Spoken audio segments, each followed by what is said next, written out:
Hai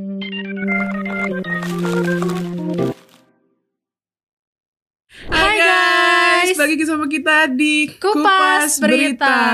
Kupas Berita kali ini kita mau bahas yang lumayan Perpolitikan di Indonesia. Ya benar. Jadi Apa tuh? heboh nih Bang soal Pak Jokowi yang sudah tidak menjadi presiden, masih diomongin juga. Pak Jokowi kan kemarin nyinggung rencananya buat ngediriin partai super terbuka, partai TBK gitu kan. Dia nggak bilang mendirikan Bukan, sih. tapi kayak Dia punya gagasan. iya, punya gagasan. Nah, terus abis itu Pak Jokowi ini ngejelasin kalau partai super TBK itu partai yang dimilikin semua anggotanya. Jadi ketua umumnya nanti dipilih langsung sama anggota-anggotanya. Jadi milik anggotanya. Ya. Gitu. Nah, gagasan Pak Jokowi ini disambut sama ada channel namanya UTV Bang. UTV, nama hostnya itu Rahma Bajeber. Nah, dia bikin konten judulnya ditolak masuk partai besar, Jokowi sulap PSI jadi partai super TBK. Sulap gitu. Tapi ditolak ya. Ditolak gitu. Soalnya juga narasi di caption YouTube-nya katanya Pak Jokowi itu udah bukan jadi presiden lagi dan dipecat dari PDIP gitu. Jadi kayak ditolak, sulap. Jadi kayak narasinya memang tidak suka dengan Pak Jokowi gitu. Saya nggak tahu loh dia ditolak oleh siapa. Bisa siapa?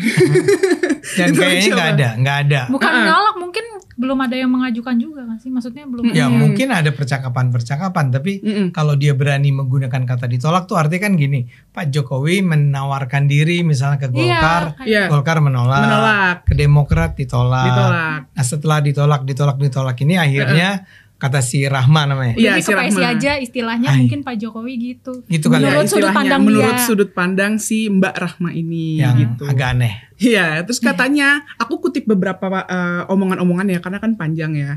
Katanya kalau kita lihat dari pola Pak Jokowi selama ini, katanya Pak Jokowi ini cuma gimmick biar bisa mempertahankan kekuasaannya selama ini. Mempertahankan kekuasaannya gitu kan, dari mulai dinasti politik di Solo dan di Jawa Tengah katanya.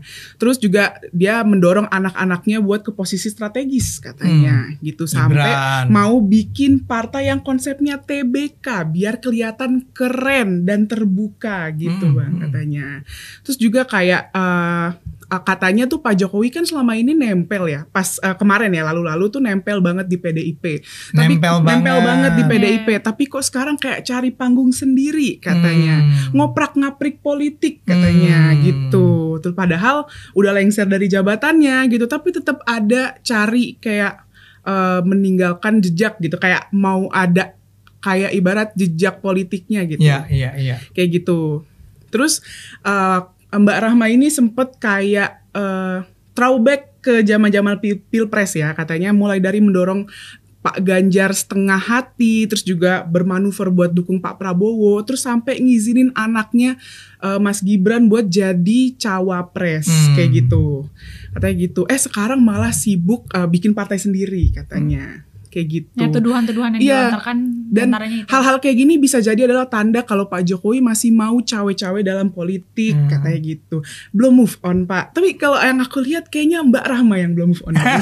Karena dia masih ngomongnya tuh yang kayak kita udah ngomong kayak makan bergizi gratis, udah ke depan, tapi masih di throwback ke Pilpres 2024. Terkesan seolah-olah mencari-cari alasan padahal sosoknya sendiri ini udah tidak menjabat sebagai presiden. Dan memang udah ya mungkin saat ini sedang menikmati hidup, tapi kenapa seolah-olah dicari-cari lagi kesalahannya. Itu juga konteksnya udah di masa lalu gitu loh, dan memang gak jelas apa buktinya. Karena waktu itu kan Pak Prabowo sempat yang kayak hidup Jokowi kayak gitu kan. Nah itu katanya kayak Pak Jokowi masih mau ada di pemerintahan atau masih mau cawe-cawe. Kasarnya gitu. dalam itu kan Prabowo yang bilang hidup Jokowi. Iya, tapi seolah-olah Pak Jokowi ini ingin dijadikan sama si Mbak Rama ini kayak nih jangan-jangan dia dalangnya nih atas ucapan hidup Pak Jokowi kayak gitu. Nah ini dari channel apa tadi? Channel UTV. Ya pertama-tama yang harus diingat nih ya, UTV itu PDIP banget.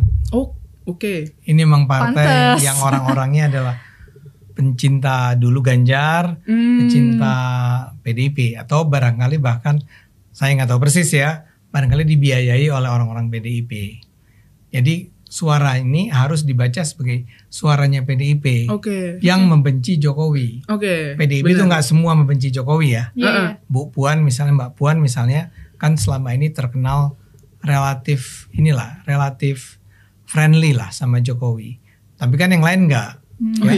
Nah ini yang sayap anti Jokowinya PDIP nih. Makanya ngaco. Betul. Apa yang disebut tuh ngaco sengaco-ngaconya kan? Iya benar. Yang tadi judulnya itu aja menurut saya. Sulap. Ini penonton ya, coba besar. Tolong ya, coba tolong. Ingat-ingat kapan Jokowi ditolak oleh partai lain. Di mana beritanya? Diksinya tuh sama sekali nggak apa ya, bener-bener konotasinya tuh negatif banget, sulap dan dipecat atau apa itu kan seolah-olah kayak, nih gue mau masuk partai lo boleh nggak, kayak kesana terbuang banget gitu loh. Akhirnya sekarang terbuang, dia menggunakan partai gitu. Anaknya. Kan it doesn't make sense at all. Kenapa dia harus ngomong begitu? Dan kayak apa yang dia bilang, Jokowi tidak ingin kehilangan kekuasaan. Itu dari mana ya? Dia pengen anak-anaknya. Wahai Rahma, namanya siapa? Ya Rahma. Bajiber. Rahma Bajiber. Ini ya saya cuman khawatir ini cuman anak-anak. Saya sih tidak pernah merendahkan anak muda ya. Ada banyak anak muda pintar. Kalian kan pintar. Terima kasih loh Bang. Malu deh. Tapi kalau Rahma Bajiber ini memang sangat saya ragukan pengetahuan politiknya. Tapi mengingat dia adalah seorang pendukung PDIP garis keras gitu. Ya udahlah, bisa dipahami. Bisa dipahami. Tapi menurut saya ini penting dibicarakan ya. Gagasan Jokowi itu menurut saya memang excellent. Ya. Nah, kenapa si Rahma ini nggak membahas gagasan partai terbuka itu, partai super TBK itu? Kan super TBK itu TBK yang terbuka. Ya. Karena itu kan jauh lebih penting kita ketahui. Kenapa malah maki-maki orang kayak begini? Ya, kamu pernah pelajari nggak super TBK seperti apa? Aku bahkan belum pernah mendengar konsep partai politik dengan konsep TBK ini loh Bang. And this is the first time I hear. This is the first time. Memang ini adalah sebuah ide yang saya orang PSI. Jadi ketika mendengar Pak Jokowi ngomong seperti itu, wow, gila. Kak, kalau pakai anak zaman sekarang tuh anjrit. Bejir banget. Oh bejir ya? Bejirnya yang positif kayak yakin nih, keren banget gitu. Ini nggak ada dalam sejarah Indonesia. Partai politik manapun mungkin nggak ada ya. Ya saya nggak tahu yang tahun 55 ya. Yang dulu ya. Tapi kalau yang dari partai-partai yang belakangan tuh, apakah Golkar, apakah Gerindra segala macam, itu kan bukan partai-partai yang ketua umumnya dipilih langsung oleh para anggotanya. Jadi saya melihat Pak Jokowi itu cara berpikirnya jauh lebih ke depan ya daripada kita semua. Saya orang partai, nggak pernah kami berpikir untuk mengidekan itulah, mengusulkan itulah. Karena bayangannya itu kan biar gimana pun itu kan. Ini misalnya kita bicara tentang di Indonesia. Umumnya partai, tahu nggak cara mereka memilih ketua umumnya dengan cara apa? Kongres atau dewan pusatnya itu. Kongres ya. Tapi kongres kan tidak menyertakan para anggota. Ya mungkin perwakilan provinsi mana datang. Betul. Gitu. Jadi kan ada, kita tahu lah istilah DPP itu Dewan Pimpinan Pusat. Nanti di daerah provinsi ada yang namanya DPW, Dewan Pimpinan Wilayah. Di kota, kabupaten itu ada DPD. Daerah. Ya. Di bawahnya ada DPC. Cabang. Nah, kalau yang partai biasanya nih, yang milih ketua umumnya itu bukan anggota, tapi anggota itu diwakili oleh misalnya pengurus DPD. Atau DPW kan provinsi ya, misalnya Jawa Barat gitu ya. Nah Jawa Barat tuh mereka akan memutuskan di daerahnya, misalnya Jawa Barat, yang saya calonkan Ade Armando ya, ini supaya nggak ada yang tersinggung nih. Terus nanti Jawa Tengah saya Egra gitu kan. Nah nama Ade Armando, nama Cindy, nama Egra itu diajukan ke pusat. Di Kongres ya. Akhirnya dibicarakan bersama nih, orang-orang dari daerah itu diundang, terus voting. Siapa nih? Menurut Jawa Barat ada Armando, menurut Jawa Tengah Egra, menurut Jawa Timur Cindy, menurut Sumatera Utara siapa. Demokratis gak? Demokratis sih, dari bawah juga. Cuma tidak, sebenarnya bukan suara realnya para anggota. Tidak mewakili secara keseluruhan. Tapi kan kalau misalnya sistem yang sekarang bener-bener sampai ke akarnya anggota-anggota. Nah, bukan PSI, siapa? Jokowi bilang nggak gitu, dia bilang. Setiap anggota itu punya hak yang sama. Itu keren banget sih. Kamu Jawa Barat atau Jakarta sih? Aku Jakarta. Masih Jakarta. Iya. Saya kan Jawa Barat nih. Saya anggota PSI Jawa Barat tuh, saya percaya aja sama pengurus DPP PSI Jawa Barat agar nanti majuin nama ini ya ke kongres di Jakarta itu. Padahal kan kita mungkin kita yang istilahnya bawahnya nggak tahu nih kualifikasinya. Kualifikasi apa? Gitu kan. Kita wah kok dia sih yang maju gitu iya, kan. Sebenarnya mungkin pengen gitu, cuman mungkin udah terlanjur namanya diusulkan kan ke pusat, jadi kayak ya udahlah gitu. Nah sekarang bayangin nih idenya Pak Jokowi.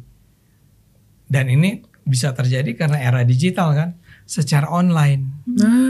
Setiap anggota itu, saya duga ya, saya itu kan cuman mendengarkan apa yang disampaikan di berbagai diskusi ya. Jadi saya misalnya anggota PSI nih, saya punya akses nih untuk ikut milih. Kayak itu kan biasa kalau kita perguruan tinggi itu misalnya dulu untuk bisa masuk ke aksesnya kampus kita masing-masing, ya kita punya ada password segala macam. Nah kita bisa langsung milih satu orang satu, ya itu demokratis banget, iya sih. bangetnya. Iya benar. Kan demokratis tuh artinya memang kedaulatan tuh ada di tangan rakyat. Iya benar sih, karena kan Pak Jokowi ini pengen, maksudnya sama PSI ya, kayak gimana caranya partai itu dikuasainnya sama rakyat, bukan sama elit pimpinan tertentu. Seperti yang tadi Bang Andi bilang, kayak sebenarnya kita nggak srek sama nama ini, tapi udah terlanjur diusulkan ke pusat, jadi mau gimana lagi. Itu kan menandakan bahwa sebenarnya secara nggak langsung partai dikuasain sama elit pimpinan. Berbeda sama yang sekarang konsepnya partai dikuasain sama rakyat, yang mana sekarang anggota pun bisa memilih. Dengan konsep terbuka TBK ya kalau nggak salah. Dimana kalau katanya Pak Jokowi ini terinspirasi dari sistem perusahaan TBK itu loh Bang, dimana sahamnya ini dimilikin sama publik gitu. Jadi cuma kalau di TBK perusahaan itu kan ada orang yang memiliki saham dominan. Nggak semua orang juga sama. Kamu tetap sebagai, misal kamu beli saham di sebuah perusahaan apa gitu ya, kamu juga udah punya hak suara, tapi kecil banget. Nanti ada yang bisa memiliki 40% segala macam. Mereka lah yang berkuasa kan. Kalau ini nggak ada. Saya kasar gini, Mas Kaisang itu kan juga adalah anggotanya PSI. Suaranya Mas Kaisang sama suara Ade Armando yang cuman rakyat jelata ini sama. Sama Cindy yang anak sekolah kucuk bocil gitu, sama suaranya. Yang anak baru lah sama gitu. Sama ya. Itu kan luar biasa. Karena istilah TBK ini Bang, Pak Jokowi utarain waktu beliau ini wawancara sama Mbak Najwa Shihab gitu. Jadi ada salah satu wawancara, dia bilang maksudnya ini gimana caranya partai politik itu sekarang sistemnya harus diubah lah, harus dikuasainnya sama rakyat, jangan sama elit tertentu. Itu kalau nggak salah di wawancara bersama Mbak Najwa tanggal 11 Februari 2025 lalu tuh dia sampaikan tuh istilah 11 Februari kan bulan lalu ya. Partai supernya gagasan beliau ini yang cemerlang ini di wawancara itu. Jadi kayak tadi gimana caranya sih partai tuh harus dikuasain sama rakyat. Nah gitu. Buat saya ini kan mengejutkan ya gini.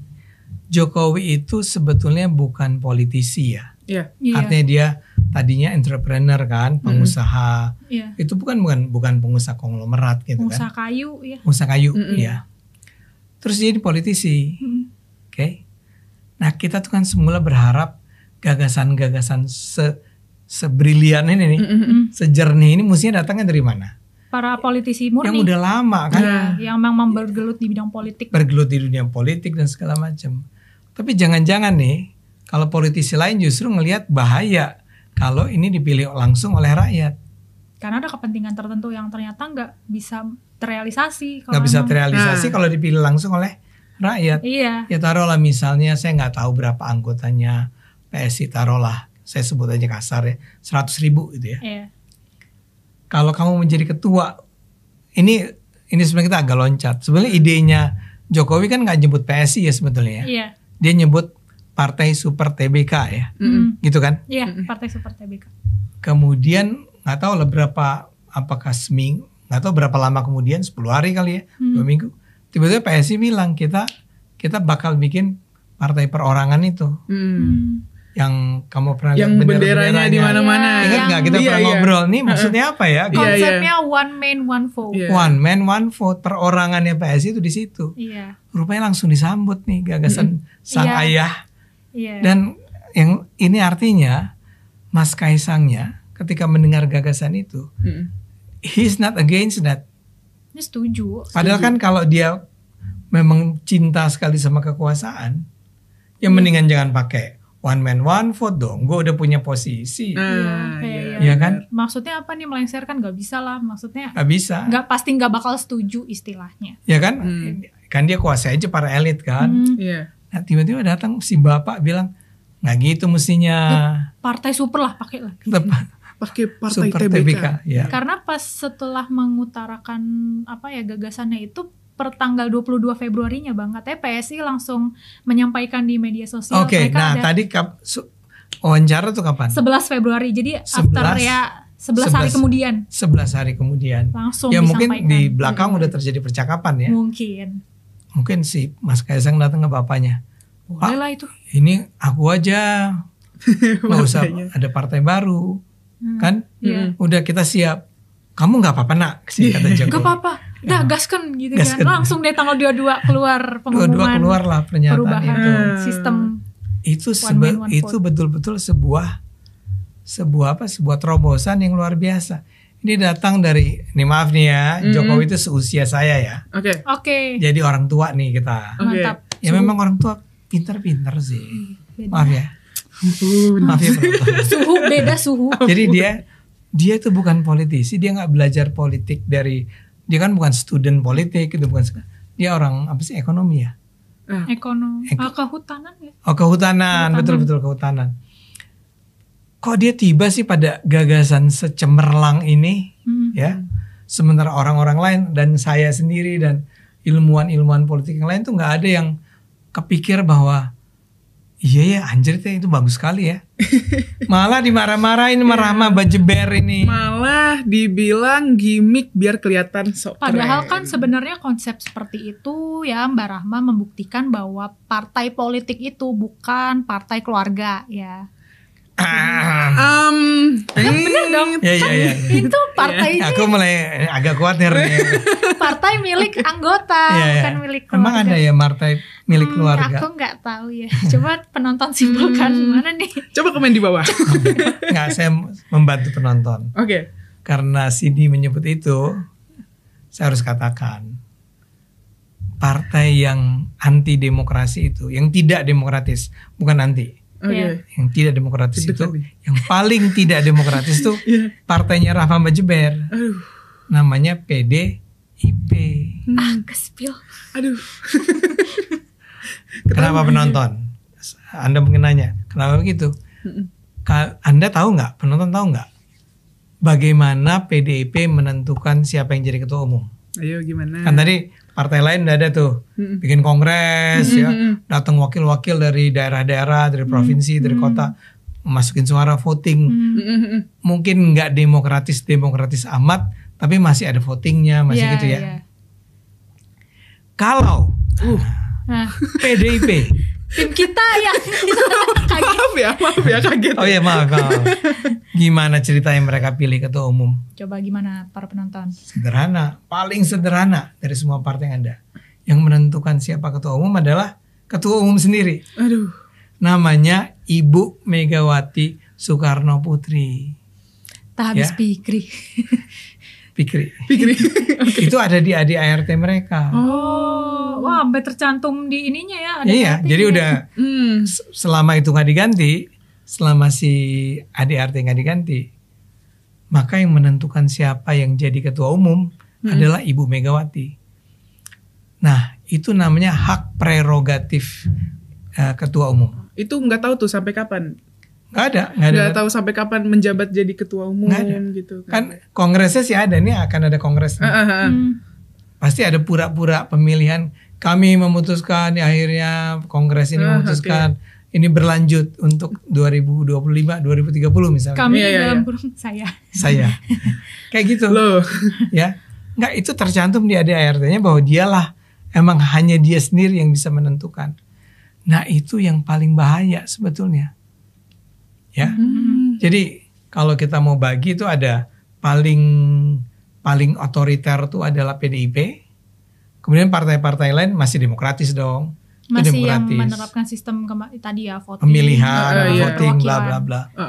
Sekarang bayangkan loh, kalau akhirnya gagasannya Pak Jokowi bisa diwujudkan, ya, belum tentu bisa ya. Ini kan kita baru ngomong ya, baru beride ini. Sekedar ide aja. Ya. Dan itu dijalankan oleh PSI. Maka PSI akan menjadi partai paling demokratis. Nah sekarang ini kan orang sering bilang PSI di mana demokratisnya, karena PSI itu untuk menentukan siapa ketua nggak pakai kongres. Iya itu benar.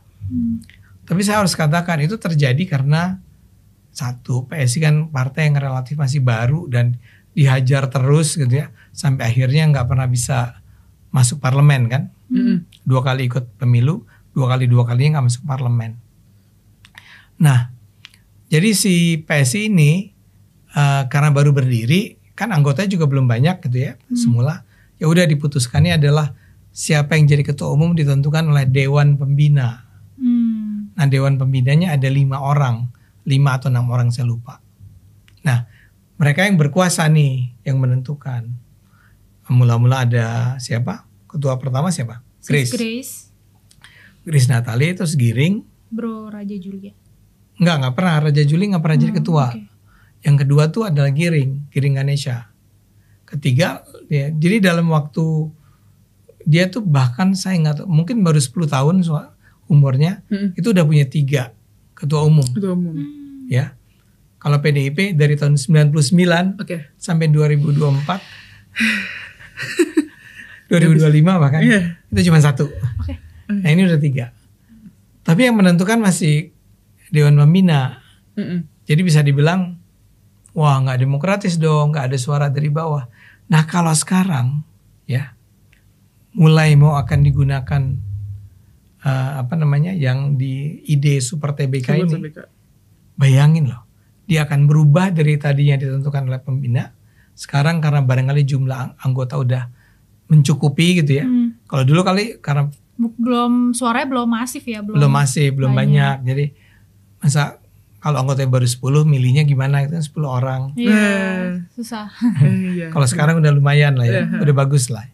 Nah jadi kalau PSI betul-betul bisa, ini kan juga PSI sebenarnya belum memutuskan karena ADART-nya masih menyatakan yang menentukan tuh Dewan Pembina ya. Nah, sekarang kalau si PSI memutuskan akan mengadopsi gagasannya Jokowi, itu akan luar biasa banget. Tapi kan PSI sudah mendeklar kalau mereka menggunakan partai super kan Bang, berarti mungkin untuk masalah ADART memang tinggal diganti aja kan. Ya tapi kan nggak gampang juga. Maksudnya it means itu bukan sekedar isu aja, berarti bukan memang benar isu, sudah benar akan diterapkan gitu. Benar akan diterapkan kan, tapi kita harus kita harus fair. Sebelum itu dinyatakan kita muat dalam ADART, itu belum jalan. Ya kan? Tapi kalau benar nih, kan namanya Jokowi sama anaknya, masa terus berubah lagi besok, nggak jadi yang kemarin prank. Tada. April Mop gitu kan? April Mungkin kan ya. Ini belum April. Ini Maret. Ternyata bentar lagi April. Nah jadi kalau itu, ya saya sih harapkan sebagai orang PSI, karena kalau sekarang diterapkan, saya bisa maju loh jadi calon ketua umum. Iya betul, kita dukung. Penonton dukung ya kalau mau jadi anggota PSI, dukung. Nggak bercanda kan? Ntar dimasukin ke hati, dicatat besok di berita, Ade Armando akan ajukan diri sebagai calon ketua umum PSI. Waduh, mantap. Akhirnya ada yang milih bertiga, kita aja. Itu jadi kalau menurut saya Rahma Bajeber ini belajar dulu sebelum ngomong deh. Tuduhannya berlebihan. Tuduhannya berlebihan dan nggak adil dan jahat tuh. Maksud saya gini, ini ide yang penting dibicarakan secara serius buat Indonesia. masa komentarnya gimmick? Iya, dibilang masa gimmick. Komentarnya ini demi kekuasaannya Jokowi. Pun kalau misalnya ingin demi konten, maksudnya ya nggak apa-apa juga dong, namanya sebuah hidup pasti ada datang kritikan kan. Kalau mau mungkin kritik aja si konsep partai supernya ini. Karena kan benar-benar mungkin penonton dan masyarakat luas belum mengetahui secara dalam emang partai super tuh apa, konsep TBK tuh apa. Makanya mungkin kalau emang berseberangan mau kritis ya silahkan kritik konsepsi partai super ini, bukan malah membahas yang lalu-lalu yang maksudnya juga udah lewat juga. Iya, benar.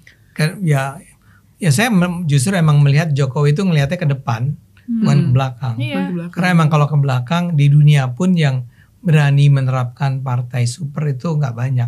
Saya lupa ada beberapa negara ya, di Italia kalau nggak salah. Itu kalau nggak salah di Inggris juga ada. Tapi itu memang dilakukan oleh partai yang isinya anak-anak muda. Partai Gen Z lah. Apa? Partai Gen Z. Partai milenial Gen Z lah yang berpikirnya ke depan. Ya saya nggak tahu ya apakah ini mungkin dilakukan di Indonesia ya.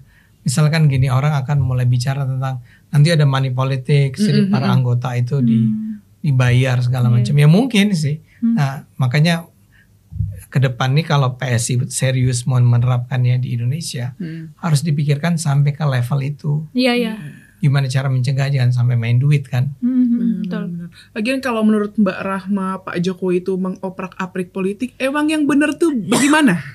Yang benar tuh gimana maksudnya? Coba kasih tahu. Kalau membangun dinasti keluarga di politik kayak mana? Aduh. Bangun. Lah Bu Mega bukannya dinasti politik? Oh wow. Hah? Ya, kita tutup saja. Kita sudahi saja. Oke, mungkin itu aja yang bisa kita bahas di Kupas Berita kali ini. Jangan lupa like, comment, subscribe. Kalau misalnya kalian ada ide-ide konten, boleh komen di bawah. Jangan lupa apa sih? Jangan lupa stay tune terus di episode Kupas Berita berikutnya. Bye-bye.